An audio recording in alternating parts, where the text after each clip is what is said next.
चाहे फिर बॉलीवुड हो या फिर हॉलीवुड हो, स्पेशल इफेक्ट्स का आविष्कार जब से हुआ है, जब से ये चीजें बनी हैं, तब से लेकर अभी तक पूरी इंडस्ट्री चेंज हो चुकी है। अगर हम पुराने जमाने के डायरेक्टर से बात करें तो आज जो चल रहा है स्पेशल इफेक्ट, उसके बारे में शायद उन्होंने इमेजिन भी नहीं किया होगा। इस टेक्नोलॉजी का यूज करते हुए बुढ़े को भी जवान किया जा सकता है और जवान को भी बूढ़ा किया जा सकता है। अगर हम बात करें एवेंजर मूवी की तो 90% शॉट जो उसके अंदर थे वो सब CGI यानी कि स्पेशल इफेक्ट की मदद से ही बनाए गए थे। Welcome back to the facts and curious. आज की वीडियो में हम यही देखने वाले हैं कि किस तरीके से CGI ने यानी कि विजुअल इफेक्ट ने हमारी फिल्मों को पूरी तरीके से चेंज कर दिया है। आज जो हम मूवीज देखते हैं वो बिहाइंड द सीन कैसी नजर आती है वही हम देखने वाले हैं। तो चलिए करते हैं इस धमाकेदार वीडियो को स्टार्ट, लेकिन उससे पहले आपसे एक छोटी सी रिक्वेस्ट है। अगर आप इस चैनल पर फर्स्ट टाइम आए हैं तो kindly hit the subscribe button and subscribe this channel. List में पहली जो मूवी आती है वो है एवेंजर द इन्फिनिटी वॉर। हम जानते हैं जो भी मूवीज कॉमिक्स के ऊपर या फिर सुपर हीरोज के ऊपर बेस्ड होती हैं वो बिना कंप्यूटर इफेक्ट की मदद से बनाई ही नहीं जा सकती।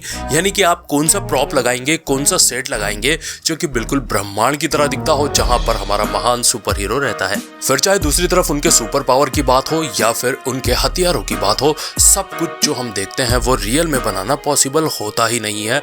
इसलिए उसके अंदर यूज होता है CGI का यानी कि कंप्यूटर ग्राफिक्स का। एवेंजर इन्फिनिटी वॉर जो मूवी थी उसका बजट था $300 मिलियन, जो कि अपने आप में ही काफी बड़ा बजट है। और इस पूरी मूवी के अंदर तकरीबन 2900 शॉट विजुअल इफेक्ट के द्वारा क्रिएट किए गए थे। और जो इस मूवी का सबसे ज्यादा फेमस क्रिएटर था जिसका नाम था थैनोस, उसको तकरीबन 100% कंप्यूटर ग्राफिक्स से बनाया गया था, यानी कि वो कोई असली इंसान नहीं था। अदरवाइज कुछ लोग सोच रहे होंगे कि शायद किसी पर्सन को इस टाइप का कॉस्ट्यूम पहना दिया होगा, लेकिन ऐसा बिल्कुल भी नहीं था। ये बिल्कुल कंप्यूटर की मदद से बनाया हुआ एक कैरेक्टर था। मूवी के अंदर ये भी बताया गया है कि किस तरीके से लोग दूसरे ग्रहों पर जा रहे हैं।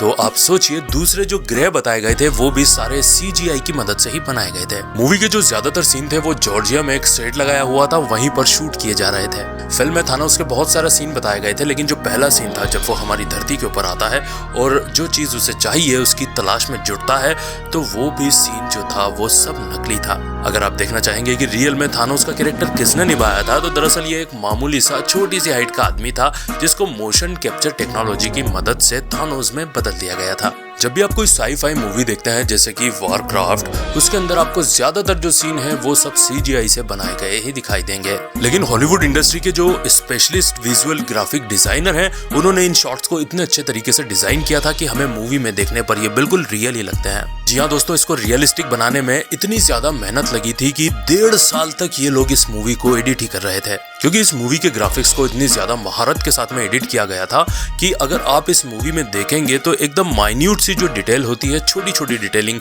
जैसे कि चेहरे के एक्सप्रेशन, चेहरे के मसल्स, हर चीज को इन्होंने अच्छे से हाईलाइट किया था।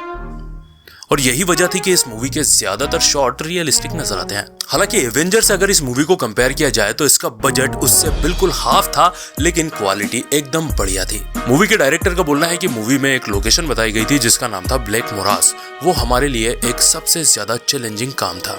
ग्रीन स्क्रीन का यूज हुआ था, मोशन कैप्चर टेक्नोलॉजी का यूज हुआ था। वो बताते हैं कि हम सिर्फ अगर एक सिंगल कंप्यूटर पे हमारी इस मूवी को रेंडर करेंगे तो उसको बाहर निकलने में यानी कि सेव होने में, एक्सपोर्ट होने में 30,000 साल लग जाएंगे। जो मूवी के कैरेक्टर थे उनके चेहरे के ऊपर आप बारीकी देखिए, कितने बारीक बाल हैं वो भी इन्होंने हाईलाइट कर दिए थे। जो कैरेक्टर थे उनको आर्टिस्ट ने मैन्युअली डिजाइन किया था। फिर चाहे उनके दांत हो, बाल हो, स्किन का कलर हो या फिर स्किन पे पड़े हुए रिंकल्स हो, सारी चीजों को बखूबी इन्होंने इस मूवी में दिखाया था, जो कि लाजवाब नजर आती है। अब लिस्ट में जो मूवी आती है उसका नाम है किंग्समैन द गोल्डन सर्कल। ये जो फिल्म थी, ये जो मूवी थी, ये एक रिकॉर्ड टाइम में शूट की गई थी और ये भी मार्वल की एक कॉमिक के ऊपर बेस्ड थी। आप अंदाजा लगा लीजिए कि मई 2016 में इसकी शूटिंग स्टार्ट हुई थी और सितंबर के अंत तक इसकी शूटिंग कंप्लीट हो चुकी थी। इतनी जल्दी से शूटिंग होने के बावजूद इस मूवी को पूरी तरीके से बनने में 1 और साल लग गया था, क्योंकि इसके अंदर जो विजुअल इफेक्ट्स थे, जो ग्राफिक्स थे, उन्होंने इतना टाइम ले लिया था।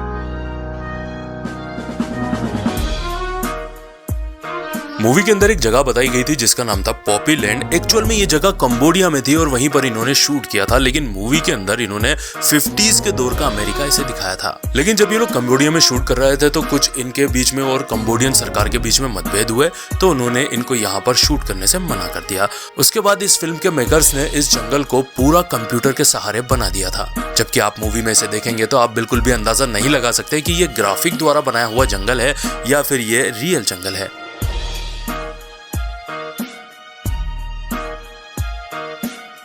वहीं पर दूसरी ओर पॉपी लैंड के अंदर एक रोबोट बताई गई थी, वो दरअसल एक लड़की रोबोट थी। अगर आप बिहाइंड द सीन देखेंगे तो दरअसल एक लड़की को ग्रीन कॉस्ट्यूम पहनाया गया था, बाद में ग्राफिक की मदद से उसे एक रोबोट में बदल दिया गया था।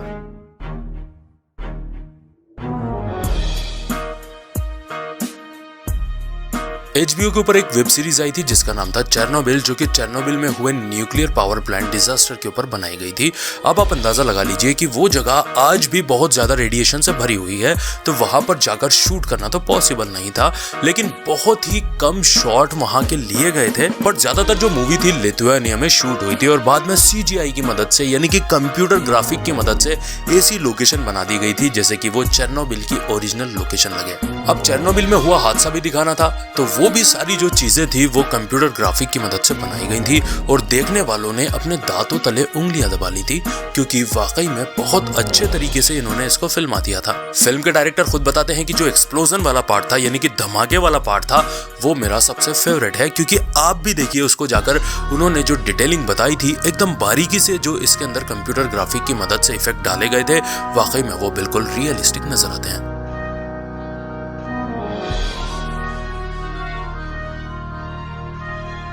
अब जो मूवी की हम बात करने वाले हैं उसका नाम है क्रैम्पस और ये क्रिसमस के ऊपर बेस्ड थी। इस मूवी की भी खास बात यही थी कि इसके अंदर जो ज्यादातर सीन थे वो CGI की यानी कि कंप्यूटर ग्राफिक की मदद से बनाए गए थे, जो कि देखने वालों को बिल्कुल रियल नजर आते हैं। इस मूवी के अंदर एक कैरेक्टर था जिसका नाम था जिंजर ब्रेड। आप देख सकते हैं किस तरीके से उन्होंने इसको एनिमेट किया था और फिर बाद में कंप्यूटर ग्राफिक से इसकी क्वालिटी को और ज्यादा निखार दिया गया था। ज्यादातर कैरेक्टर जो इसमें बताए गए थे दरअसल वो एक्चुअल में पपेट्स है और उनके पपेट मास्टर होते हैं, यानी कि जो गुड़ियाओं को हाथों से चलाते हैं वही उन्हें चला रहे थे, बट पीछे ग्रीन स्क्रीन का यूज करके और साथ में CGI का कंप्यूटर ग्राफिक का तड़का लगाने के बाद में ये जो सीन आप मूवी में देखते हैं तो आप इन्हें देखने के बाद में दांतों तले उंगलियां चबा लेते हैं।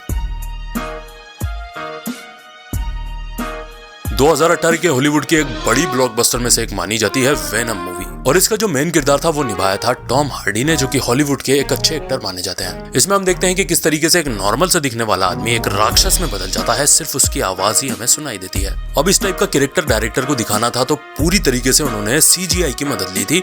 साथ में सिर्फ वो क्रिएचर दिखाने के टाइम CGI नहीं था, बल्कि बहुत सारे सीन ऐसे थे जहां पर कंप्यूटर ग्राफिक ने कमाल कर दिया था। अब आप इस बाइक वाले सीन को ही देख लीजिए, किस तरीके से यहाँ पर ये जो हीरो है स्टंट करता हुआ नजर आता है।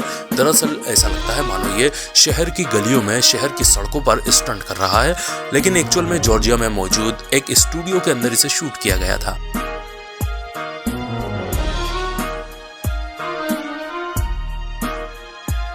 वेनम का किरदार निभाने के लिए इन्होंने काफी लंबे चौड़े आदमी को चुना था, जो कि CGI यानी कि कंप्यूटर ग्राफिक का यूज करने के बाद में बिल्कुल वेनम की तरह ही लंबा चौड़ा नजर आए। ओवरऑल जो वेनम मूवी थी वो बहुत ही शानदार मूवी थी, बहुत ज्यादा सक्सेस भी हुई थी और इसके जो ग्राफिक थे, CGI थे, वो लाजवाब थे। और भी बहुत सारी ऐसी मूवीज हैं जिसमें बेहतरीन तरीके से CGI का यूज किया गया है, हम आगे वो भी देखेंगे, लेकिन आज का वीडियो हम यहीं पर खत्म करते हैं। तो आशा करते हैं कि वीडियो आपको पसंद आया होगा। अगर वीडियो अच्छा लगा हो तो वीडियो को एक लाइक कर देना और अपने सारे ही सोशल नेटवर्क पर भी शेयर कर देना।